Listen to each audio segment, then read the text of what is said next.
As many of you know, I've spent the last several years filming and producing my buddy Spookspan's TV show, and a lot of the adventures most all the adventures I'm bringing you are behind the camera from things that he and I have done together.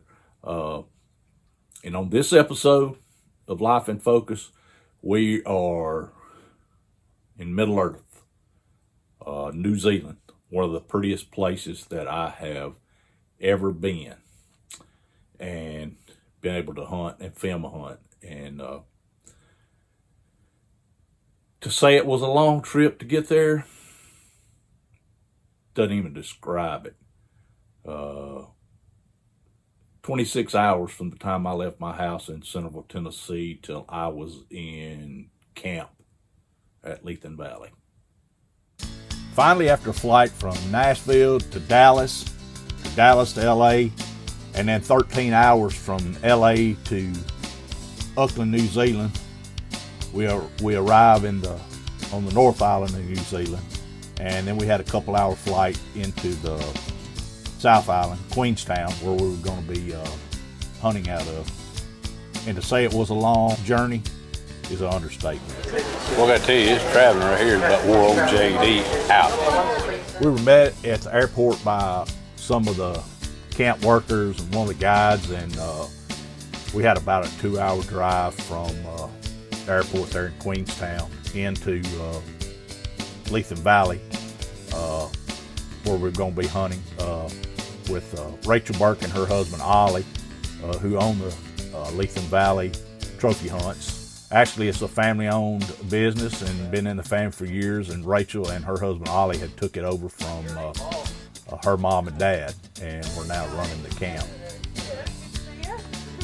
We didn't waste any time after getting settled in camp. We unpacked and we hit the bush, seeing if we could stock up on one of these awesome New Zealand Red Stag, and spent the first day or two with Rachel's brother, guiding us and just walking about and seeing what we could find, and seeing if we could find anything that we could stock up on, whether it was with a bow, stock up on with a bow, whether it was a stag or a fallow deer.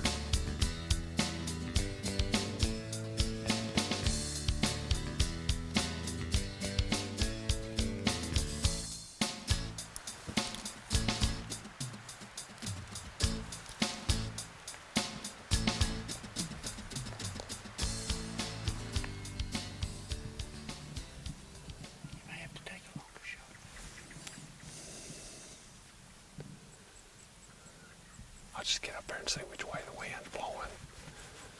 You let me try. I think what fellow do you gotta take every opportunity you get. Do I? Fellow do you gotta take every opportunity you get. We were going to be in New Zealand for about 14 days, so we weren't really in any hurry. So we spent the first several days, kind of get the lay of the land and seeing what we could find, seeing if we could find a stag or a fallow that was in a stockable position, stockable territory.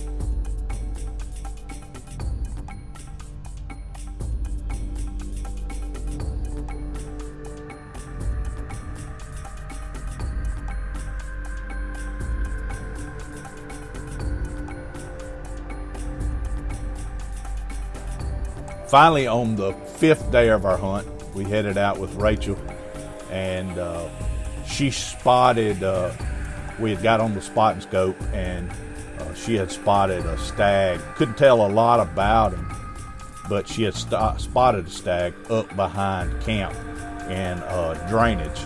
So we decided we would get our stuff together and make a stalk and just see what he was, see how close we could get.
we had a perfect wind, and I was right over Spook's shoulder, and we stalk in on this stag that's bedded, and see his antler tip sticking up, and finally he stands up. Spook draws back, but he realizes that, you know, it's not one that he really is looking for. We'd seen one that was quite a bit bigger that he had his heart set on. It had some brow tines. I call them brow tines. That kind of look like fish hooks. So he elected to pass on this stag, and the hunt continued. We're gonna wait. Early in the hunt. We're gonna try to find one bigger. We did a couple other stalks that afternoon, seeing what we could find. And on our way back in that afternoon, we come back down the drainage to the camp. And Rachel said, I bet you that stag's still in that draw right there. Sure enough, she gets out in glasses, and there he is. So she looks at me in that New Zealand accent and says, I think it's your turn, JD. Because I don't know if Spook's going to shoot, mate. y'all know me. I didn't have any problem with that. Not any problem. So it's getting late. Spook and I swap. I give him the camera. I take the muzzleloader, and I drop my pack, and we just head down the mountain, trying to get in position to get a shot on the stag before we lose light. We've stalked in this afternoon on this nice stag that Spook decided to pass up earlier in the day. You know, JD decided it's time to light the match.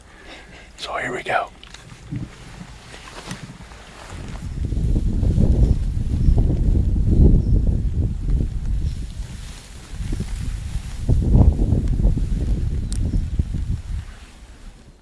I can't tell y'all how excited I am. A New Zealand Red Stag is ultimate on a hunter's list, or most of us anyways. And they're so beautiful with those. They're different than an elk. They got those crowns on top of their antlers, and they're just awesome. And for me to have an opportunity at one, I'm just ecstatic. Now, I've just handed the Spook the camera, I've dropped my pack, and we're crawling in. And Rachel and I are probably within about 40 yards of this stag. Easy bow range. Easy bow range. Do you want me to whistle? Do you want me to whistle?